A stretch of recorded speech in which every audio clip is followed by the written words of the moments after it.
გამარჯობა ჩემო ძვირფასო და საყვარელო YouTube მაყურებლები. ქართული ამბების ახალი ეპიზოდებით დაგიბრუნდით. ისეთი კარგი ამბები უნდა მოგიყვეთ, ნამდვილად მოგეწონებათ და იმედი მაქვს არხსაც გამოიწერთ და ვიდეოსაც დაალაიქებთ. ასე რომ იაქტიურეთ. ძალიან ბევრი კარგი საჩუქარი მაქვს თქვენთვის მომზადებული. მოკლედ დავიწყოთ. ოკუპანტი ქართველები.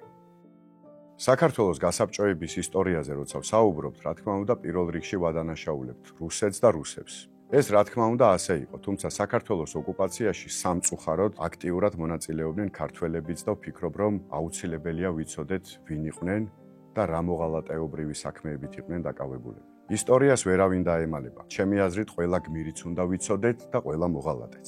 საქართველოს გასაბჭოების საქმეში ყველაზე გავლენიანი, რა თქმა უნდა, იოსებ ჯუღაშვილი იყო. იგივე სტალინი. იგი პირადად კურირებდა საქართველოს ოკუპაციას. მას შემდეგ ყველაზე სერიოზული ფიგურა სერგო ორჯონიკიძე იყო, რომელიც კავკასიაში ყველაზე წონიანი ბოლშევიკი იყო. თანამდებობითაც და ფაქტიურადაც.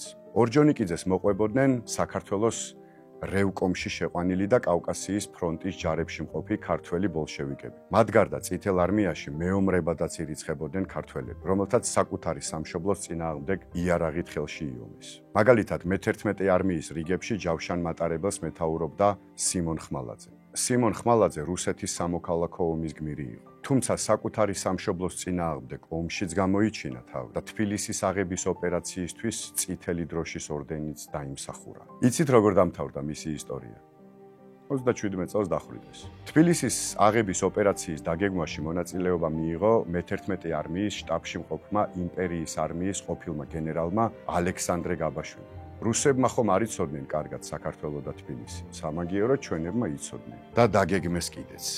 ასევე მე-11 არმიის რიგებში ირიცხებოდა იოსებ ბრეგაძე და მისი 300 კაციანი რაზმი. ამ რაზმს მეთაურობდა სიმონ დადიანიძე და თვითონ რაზმიც უმეტესად ქართველებისგან შედგებოდა. დარიალის ხეობიდან რუსეთის მე-10 არმიის სხვადასხვა ქვედანაყოფებთან ერთად საქართველოს უტევდა ალექსანდრე გეგეჭკორის 350 კაციანი რაზმი, რომელშიც ცხადია ქართველები იყვნენ. პროპორციულად შეიძლება ცოტანი იყვნენ ქართველები რუსებთან შედარებით, თუმცა შეგვიძლია ვთქვათ, რომ საქართველოს ოკუპაციაში მონაწილეობდა რამდენიმე ასეული ქართველი. შეიძლება ვიღაცამ თქვას, რომ ამ ოკუპაციაში უმნიშვნელო წვლილი ჰქონდათ ქართველ მეომრებს შეტანილი, თუმცა ეს ფაქტი უმნიშვნელოვანესი იყო საბჭოთა პროპაგანდისთვის.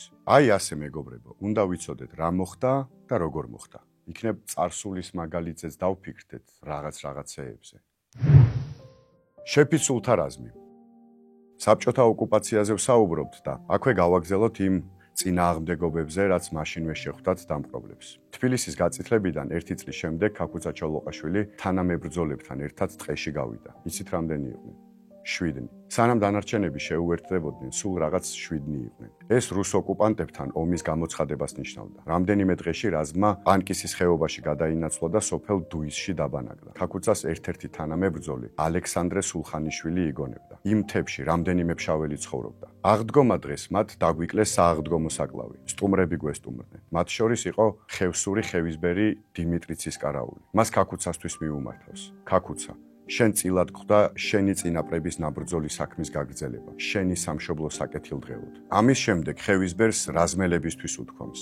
თქვენ, რაზმელებო, ალბათ გახსოვთ, რომ ალექსანდრე ბატონიშვილს შეფიცულები ყავდა შემოკრებილი თავის ირგვლივ. თქვენც უნდა შეიფიცოთ და გერქვათ შეფიცულთა რაზმი. თქვენ შემოყურებთ მთელი საქართველო. ეს პატარა რაზმი უნდა გადააქციოთ ქართულ ჯარად. ჩვენ მედგრად უნდა ვებრძოლოთ რუსეთსა.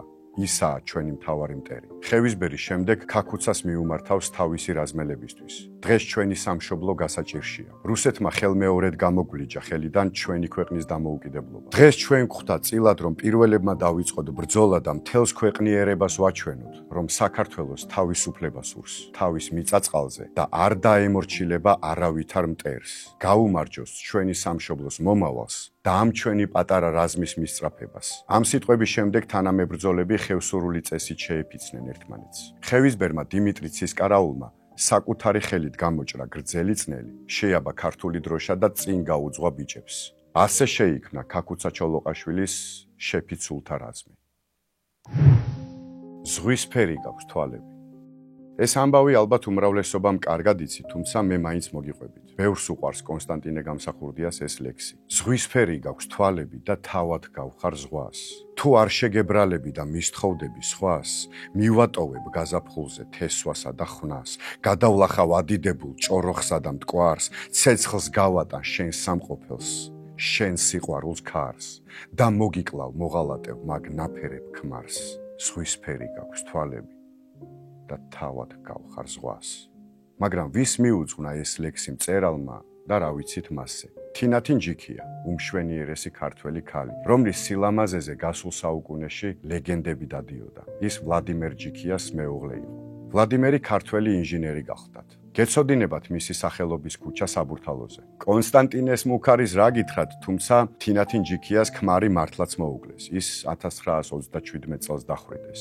მეუღლის დახვრეტვის შემდეგ არც თინათინს დაუდგა დალხენილი დრო. ის გადაასახლეს და ჯოჯოხეთური ტანჯვის სატანა მოუწია. მიუხედავად ამისა, თავისი მშვენიერებით მუდამ აოცებდა გარშემომყოფებს. ამბობდნენ, რომ 30-იან წლებში, როცა ქალბატონი თინათინი ოპერის თეატრში რაიმე წარმოდგენის სანახავად მიდიოდა, ირგვლივ განათებულ ლოჟებში, პარტერში თუ ქანდარებზე მსხდომი ყველა ასაკის, რანგის და გემოვნების მაყურებელი სპექტაკლს ივიწყებდა და მისი სილამაზით ტკბობას ამჯობინებდა. მისი ნახვისას რუს მწერალს ალექსეი ტოლსტოის ასეთი სიტყვები აღმოხდა. ეს რეალური კი არა, ირეალური სილამაზეა. ჯიქიების ოჯახის ბიბლიოთეკას ახლაც ამშვენებს კონსტანტინე გამსახურდიას ავტოგრაფიანი წიგნი. ჩემს მუზას, ზღვისფერი გაქვს თვალები და თავად გავხარ ზღვას. წერილი ტექსტის გარეშე. ახლა მე ერთ ძალიან უცნაურ და უცნობ სახალისო ისტორიას მოგიყვებით, რომელიც ერთ ლანჩხუთელ კაცს შეემთხვა.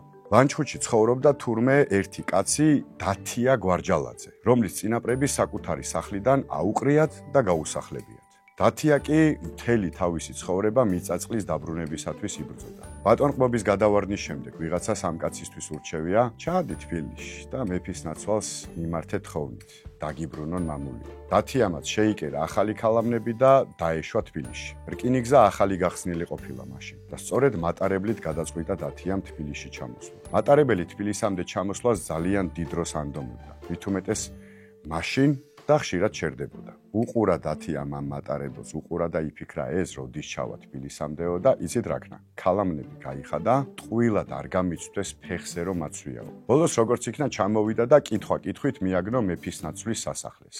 ასე პირდაპირ აბა ვინ მიგიღებდა? არსებობდა თხოვნის ქაღალდი. ის უნდა გეყიდა, შეგევსო მონაცემები, მერე ჩაგეწერა თხოვნა და მეფის ნაცვალისთვის გაგეგზავნა. დათიამ კი იყიდა ეს თხოვნის ქაღალდი, მაგრამ წერა-კითხვა არ იცოდა და თან ვერავინ ნახა უცებ გარშემო და სხვა გზა არ ქონდა, ცარიელი ქაღალდი შეაგზავნა მეფის ნაცვალთან.